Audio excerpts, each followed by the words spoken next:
personal friends and stories with you that I've actually never talked about in public before to help illustrate the idea and the need and the hope for us to reinvent our healthcare system around the world.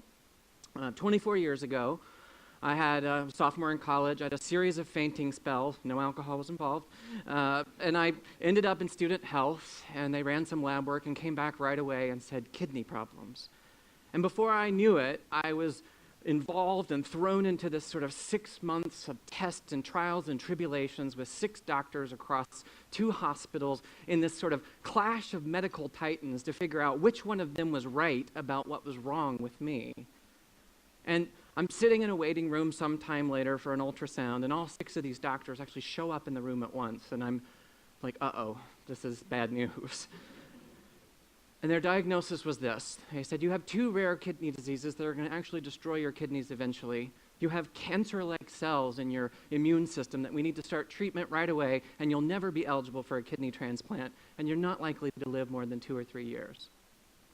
Now, with the gravity of this doomsday diagnosis, it just sucked me in immediately. And as if I began preparing myself as a patient to die according to the schedule that they had just given to me.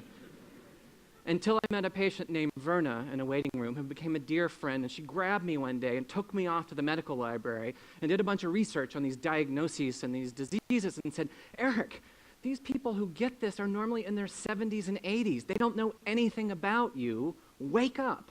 Take control of your health and get on with your life. And I did. Now, these people making these proclamations to me were not bad people. In fact, these professionals were miracle workers, but they're working in a flawed, expensive system that's set up the wrong way. It's dependent on hospitals and clinics for our every care need. It's dependent on specialists who just look at parts of us. It's dependent on guesswork of diagnoses and drug cocktails until something either works or you die. And it's dependent on passive patients who just take it and don't ask any questions. Now, the problem with this model is that it's unsustainable globally. It's unaffordable globally. We need to invent what I call a personal health system. So what does this personal health system look like? And what new technologies and roles is it going to entail?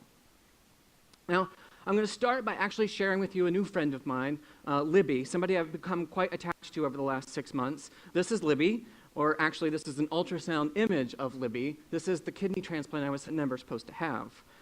Now, this is an image that we shot a couple of weeks ago for today, and you'll notice on the edge of this image there's some dark spots there, which was really concerning to me. So we're going to actually do a live exam to sort of see how Libby's doing. This is not a wardrobe malfunction. I have to take my belt off here. Don't you in the front row worry or anything. I'm going to use a device from a company called Mobisante. This is a portable ultrasound. It can plug into a smartphone. It can plug into a tablet. Mobisante is up in Redmond, Washington. And they kindly trained me to actually do this on myself. They're not approved to do this. Patients are not approved to do this. This is a concept demo, so I want to make that clear.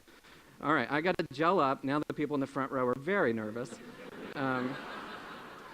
And I want to actually introduce you to Dr. Batuk, who's another friend of mine. He's up in Legacy Good Samaritan Hospital in Portland, Oregon.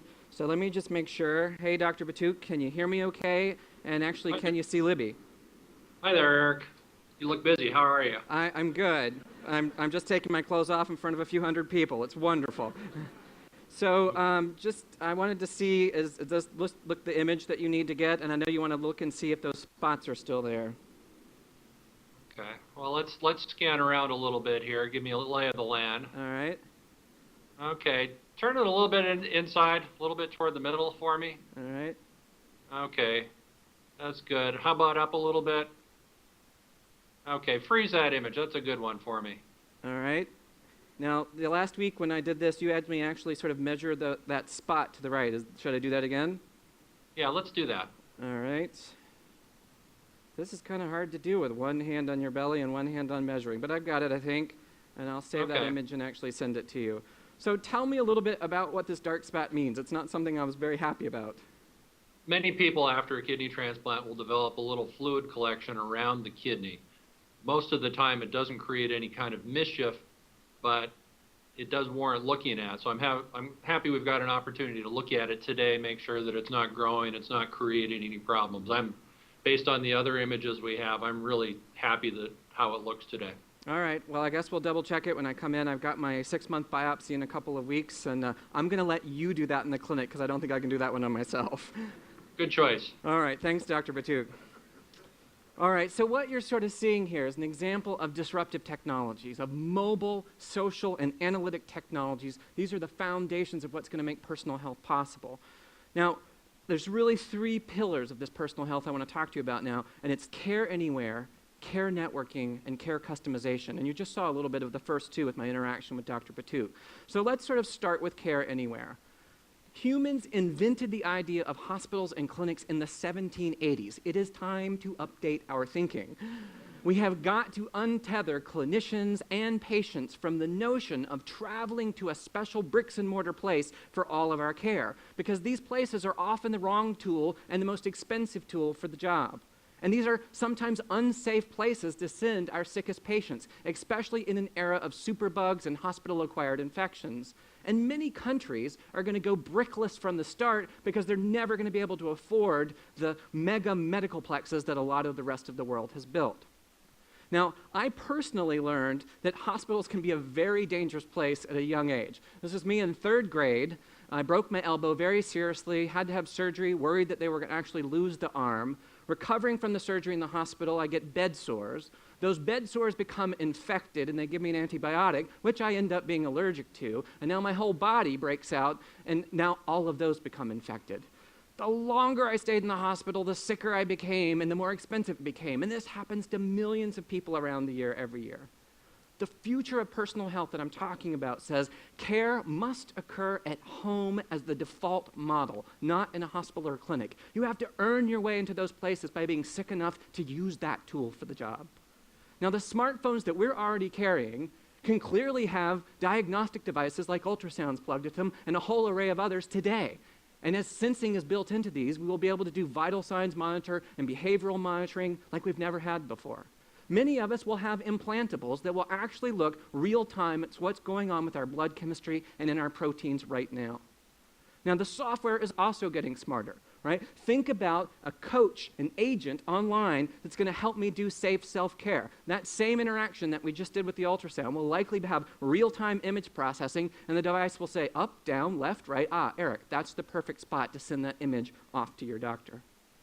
Now, if we've got all these network devices that are helping us to do care anywhere, it stands to reason that we also need a team to be able to interact with all of that stuff. And that leads to the second pillar I want to talk about, care networking.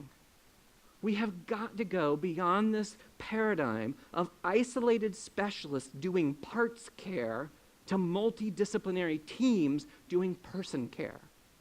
Uncoordinated care today is expensive at best, and it is deadly at worst. 80% of medical errors are actually caused by communication and coordination problems amongst medical team members. I had my own heart scare years ago in graduate school, and we're under treatment for the kidney, and suddenly they're like, oh, we think you have a heart problem.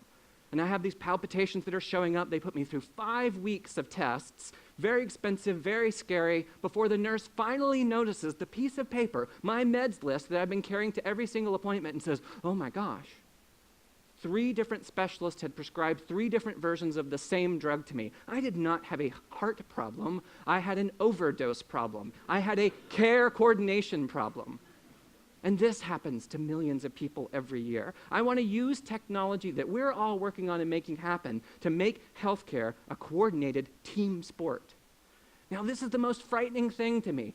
Out of all the care I've had in hospitals and clinics around the world, the first time I've ever had a true team-based care experience was at Legacy Good Sam these last 6 months for me to go get this. And this is a picture of my graduation team from Legacy.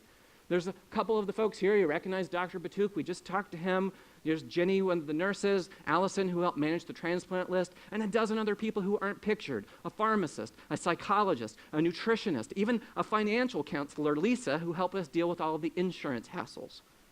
I wept the day I graduated. I should have been happy because I was so well that I could go back to my normal doctors, but I wept because I was so actually connected to this team.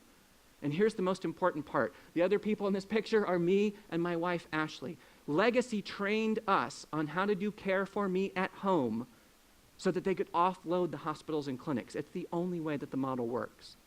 My team is actually working in China on one of these sort of self-care models for a project we called Age-Friendly Cities. We're trying to help build a social network that can help track and train the care of seniors caring for themselves, as well as the care provided by their family members or volunteer community health workers, as well as have an exchange network online where, for example, I can donate 3 hours of care a day to your mom if somebody else can help me with transportation and meals, and we exchange all of that online.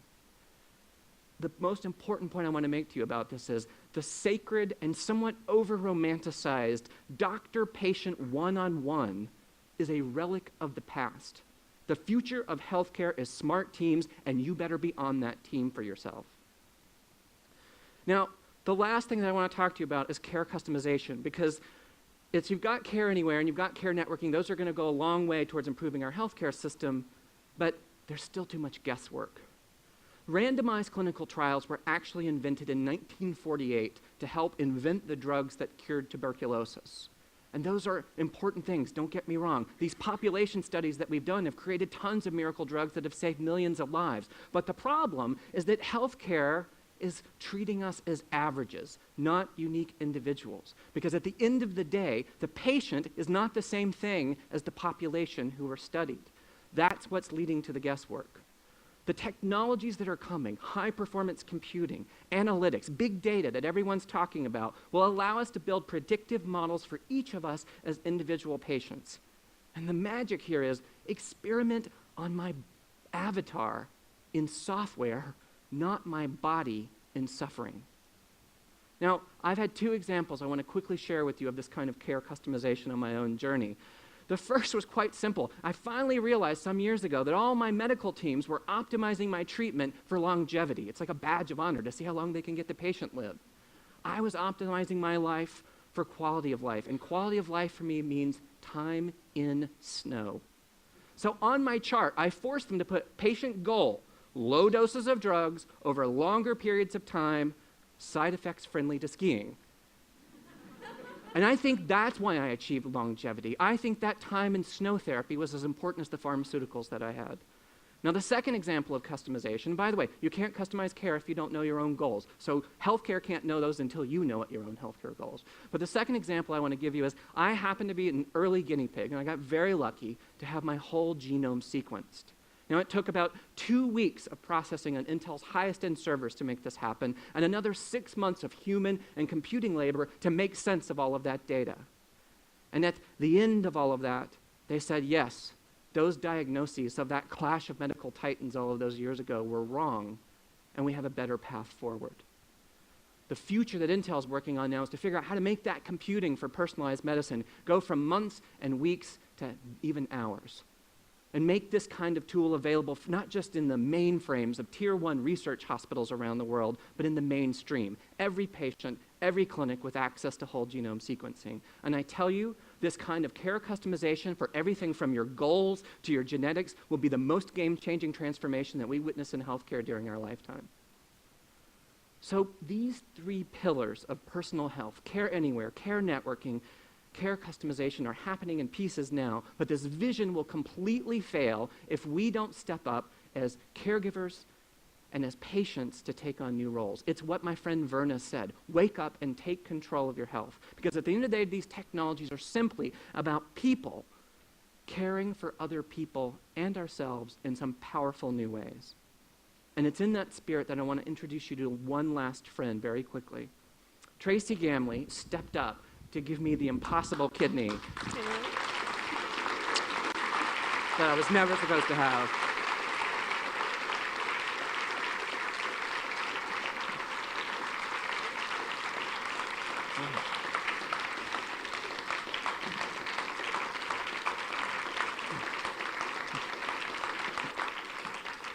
So Tracy, just tell us a little bit quickly about what the donor experience was like with you. For me, it was really easy. I only had 1 night in the hospital. The surgery was done laparoscopically, so I have just 5 very small scars on my abdomen. And I had 4 weeks away from work and went back to doing everything I'd done before without any changes. Well, I probably will never get a chance to sort of say this to you in such a large audience ever again. So thank you feels like a really trite word, but thank you from the bottom of my heart for saving my life.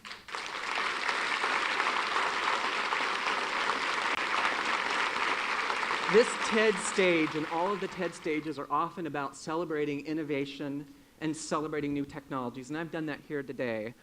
And I've seen amazing things coming from TED speakers. I mean, my gosh, artificial kidneys, even printable kidneys that are coming. But until such time that these amazing technologies are available to all of us, and even when they are, it's up to us to care for and even save one another. I hope you will go out and make personal health happen for yourselves and for everyone. Thanks so much.